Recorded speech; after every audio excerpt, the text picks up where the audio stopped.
What's up everyone, it's Oj. We've got some balance changes coming in and the Elixir Blob is finally getting touched. First, we have the Elixir Golem. It's getting a 10% hit point nerf. This includes all forms, the main Golem, the secondary Golemites, and the baby Elixir Blobs. This will make it easier to defend and was much needed as Elixir Golems are everywhere.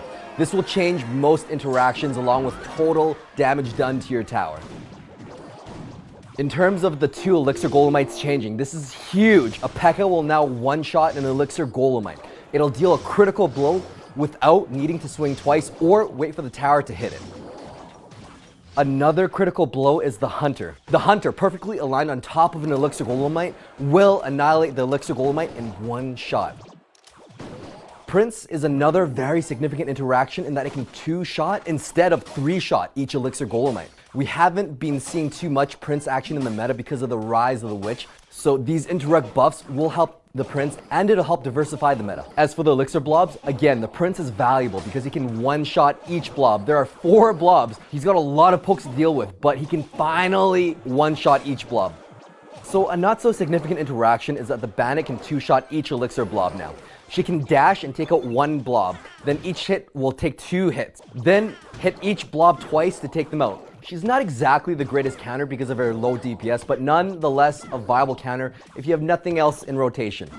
The Witch will also be getting a few nerfs. Surprise, surprise. She'll be getting her hit speed reduced from 1.4 seconds to 1.7 seconds. This is the exact same speeds as E-Barbs. But wait, there's more! The Witch will also have her splash taken away. Her splash attack was pretty non-existent to begin with since her rework. The first wave of skeleton spawn will now be delayed from 1 second to 3.5 seconds. This comes to a huge blow as her total output damage against units like the Hog, Ram Rider, and the Battle Ram.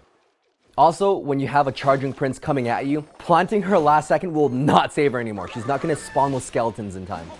With her attack speed being reduced from 1.4 seconds to 1.7 seconds, her total DPS is now reduced from 157 to 129 damage per second.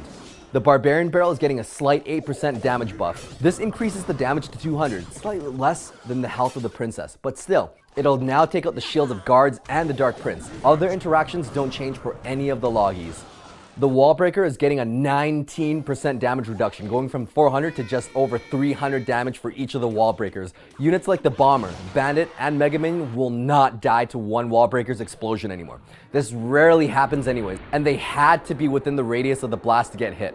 Technically, it won't destroy a cannon either. This is a very good to know interaction because if someone has 2 wall breakers in the front and they've got a battle ram in behind, you can place the cannon on top of the wall breakers, break those wall breakers, and they'll still have enough health to pop that battle ram. Baby Dragon will be getting a small 4.5% health nerf, going from 1064 to 1016. There aren't really many interaction changes. The only notable change is that the Mega Minion will now 4-shot a Baby Dragon, but Mega Minion kind of already does 4-shot a Baby Dragon with assistance of a little sprinkle from a Prince's Tower. Fisherman will be reverting back to the 6-tile hook range. He will no longer be able to cause units such as the Golem or the Royal Giant to switch lanes.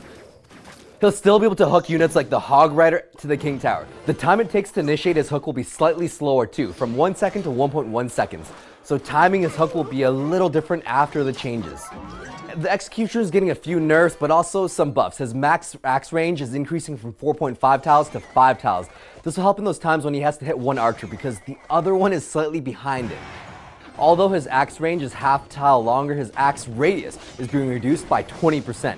This will be a dramatic nerf when there are massive amounts of units grouped together, especially if you use Tornado. But his axe hover time will be increased from 1 second to 1.2 seconds, giving you a bigger window to completely stop the Lava Hound when it's popped. The axe hovering for an extra 0.2 seconds means that the entire path of that axe will deny that entire area for the whole 1.2 seconds.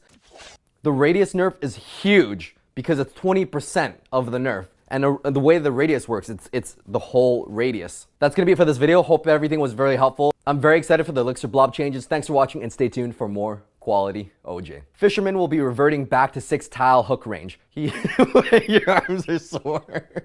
It's almost done. And Lucas is going to be in the video because of the reflect. Fisherman, he'll still be able to. He'll still be able to. Okay, we're putting it down. grunting. I was fine until I heard your grunt.